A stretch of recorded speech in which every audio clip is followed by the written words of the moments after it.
Have you ever had a week where everything went horribly, or at least you thought it did, but maybe it didn't? And I find myself on this Sunday evening having this thought right now. And there were so many things I was wanting to do this week. And I may be a little bit somber right now, and I apologize for that. I'll liven up here in just a minute. But what was going on this week was a project at work kicked in, getting to know new people, everybody coming up to speed, teams getting together. It was very emotionally draining in a way. I mean, sometimes you can go to work and you have a physically hard labor, and other times you go to work and it's just mentally exhausting. And other times you go to work and you come back emotionally exhausted because of all of the relationships and people getting to know each other, and you're trying to figure everything out and make sure it works. The team is working right, and you know you want the project to be successful and the team to be successful, but it's then very busy. So much so you can get so busy during the week it starts to bleed over into your personal life.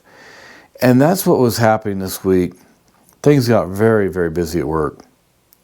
And I've had to really work on compartmentalizing my life, so that when I leave work, when I come home, I shut that work off, and then I can focus on what I want to do to build my financial independence and financial freedom. But that was more challenging this week because we had 2 team dinners. One was Tuesday, one was Wednesday. And we had a lot of things that had to be done by Friday. So it was a very challenging week. And at the end of that week, just talking about work for a second, I told the team that, we're never going to get everything done every week. There's going to be about 10 months of this project going on, and as long as we get our priorities done each week, then there's other things that we would like to get done that may not get done, and we have to really pay attention to that and just really know what the priorities are for the team and for ourselves. So that if we get that done, then everything else is what the whipped cream or the ice cream on top, and it's just better. So that's something going on the side, what I'm dealing with at work with my team. But what's happened is that has bled over into my personal life, so that I don't have near as much time to get some things done building these websites. Another thing that happened this week is that Mike from MikenRickOutdoors, he spent, I want to say, 3 weeks or more of developing this wilderness survival shelter or wilderness camping shelter. And he finally finished it. And so he uploaded it all this week, and by the time I downloaded it, I think I downloaded it sometime Thursday or Friday night, I had 320. Mentally, I'm just off right now, okay? It might be a consistent theme tonight. I had 3 hours and 22 minutes of raw video of him creating a shelter. And he talked a lot through it. So much so I was having a lot of hard time getting through it. And some of the videos were out of order. And so I was piecing it together. And I finally got everything in order. And then I was looking at it going, I cannot post a 3-hour plus video. So I was breaking it down, and in the middle of this,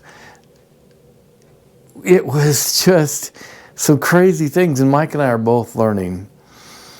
But he had gone out to a place where he thought was rural, but he was near a highway, and there's this constant highway noise. And he's saying in the video, yeah, I'm rural, I'm out here in Oklahoma, the mountains of Oklahoma, the hills in Oklahoma. And the trucks, the cars are going by on the highway. I'm like, oh my goodness. And I'm listening to this video and I'm trying to put this all together. Now, absolutely, survival shelters and camping shelters and survival type stuff is a huge market. So many people are interested in it. And I know this is going to be a big video or videos like it. But I'm trying to get through this video, and I'm like going, I I actually spent about an hour on Saturday morning going through and trying to figure out how to get rid of background noise. And if you're good and you know what you're doing, you can do it pretty well. But I've had other things in my life. I'm like, I don't have time to become a professional at removing background noise.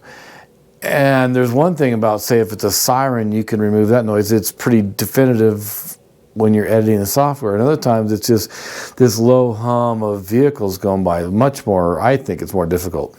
And so I've got this video and it's going to be big. I know it's going to be big, but it's just no joke. It really took away 15 plus hours of my late in the week in the evenings and almost this whole weekend. No joke. Almost this whole weekend, at least physically half the day, every day.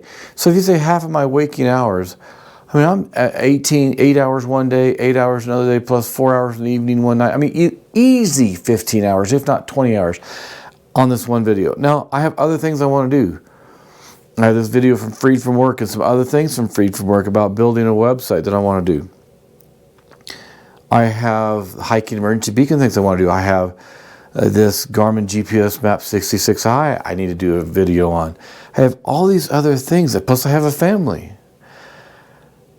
And I've got this big video, which I think is going to be super successful. And it just put me in a funk this weekend. Now, that was funk, F-U-N-K, so that was not a bad word. Do you see where I'm getting to on this? And this is all about my journey you're watching here from Freed From Work. But there's these days and weeks that sometimes happen and you're just going, oh my goodness, how am I going to deal with this? Well, so even tonight I'm sitting here talking to my son and my daughter and I just feel like I'm in this mood and I didn't even want to make this video. Like, how am I going to make this video? I don't even want to make the video. But here's the interesting thing when I say sometimes something's bad in your life or you think is bad, turn out to be not bad. Well, I got the video done for this emergency shelter. It's not an emergency shelter, it's a wilderness shelter, survival shelter. And then I got that uploaded this morning and then I took a little time off and then I created a 1 minute video. I do 58 seconds because YouTube, if you don't know this, YouTube will add an extra second for some reason. So there's been times I've made a 59-second video and you can't do more than a minute. Did I say minute? 59 seconds. So if you do more than a minute, it's not a YouTube short. So I always just stick with 58 seconds. Well, anyway, I created this 58-second YouTube short and I posted it, and within 5 minutes, I mean, it starts blowing up. Now it's blowing up for me and Mike. I mean, it's not 100,000 views, it's not 1 million views, but it's blowing up for what Mike and I are used to. And I have it on Mike and Rick Outdoors, and I also have it on Camping with Mike and Rick. And at one point, Mike and Rick was, I mean, within 5 to 7 minutes, Mike and Rick was over 1,000 views and a whole lot of likes. And remember, it's the camping or the wilderness shelter. And Camping with Mike and Rick only had about, I don't know, maybe 60 views. And I checked back about an hour later, and then all of a sudden, Camping with Mike and Rick is over 2,000 views. And Mike and Rick's at 1,700. So it's really fascinating watching. Same video, two different sites, how they do. Well, again, 2,000 views for most of you might go, no big deal. But from what we're used to, it's just really taken off. I haven't even checked in the last 2 hours what's going on. But even though this weekend has felt stressful, and I'm doing this raw video here on Sunday evening, and it is the 15th of January, 2023. So doing this video, I can't get it edited tonight. I have to go to bed. I got to go to work tomorrow. But even though I'm in this kind of a funk, F-U-N-K, I still want to make this video because not every week is perfect and awesome and I'm just rocking it. Sometimes things don't feel that good. And that's where I am right now. But even though this may be one of those moments where it doesn't feel really awesome and things aren't really clicking and I'm just in a mood, I'm going to make a prediction right now. this weekend and the effort that I went through with this video is going to be one of the things that propels Mike and Rick Outdoors into the future. And it's also part of what I do from this Freed From Work. I have Freed From Work, I have Hiking Emergency Beacon, I have another site, and I have Mike and Rick Outdoors. So all of it together is what's building this financial freedom and financial independence. But again, coming back to it, sometimes you're doing stuff and it just doesn't feel right. It's tough. Things aren't going really well. But it's something in those moments, in those times that just doesn't feel good, doesn't feel right, might be the thing that propels you or helps propel you to success. Just really wanted to throw that out tonight. And I hope you guys are all having a great evening, a great week. It's still early in 2023, so I hope you have a great year. And thanks for joining me here on this video. And I'll be back with some good news shortly as I see things happening, whether these videos are taking off and financially things are happening, and I can give you some analytics and let you know what's going on. I'm going to have some great information to share with you coming up in the next videos and here in the next weeks and months. So thanks again for joining me here on Freed From Work.